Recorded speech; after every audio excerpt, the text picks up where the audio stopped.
Welcome to the Sheridan Works training tutorial. In this video, we will show you how to upload documents and create default documents.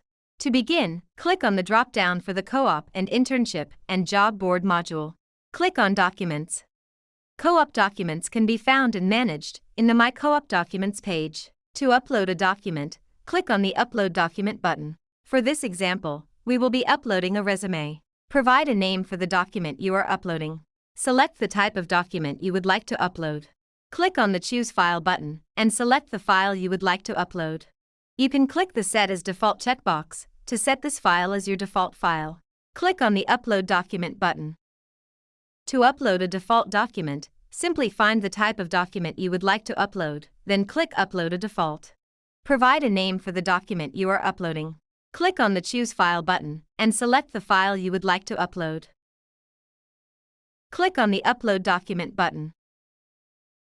To upload an application package, click on the Set a Default button next to Application Package.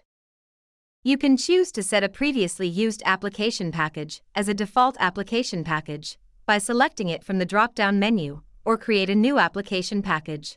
Click on Create Application Package. Provide a name for your default application package. Select your resume, cover letter and transcript from the provided drop-down menus. Alternatively, you can upload new documents. Click on the Submit button. To set the new application package as your default package, or to manage application packages, click on the View button besides Application Packages. To set a package as your default application package, click on the Make Default button. Thank you for watching and good luck in your search.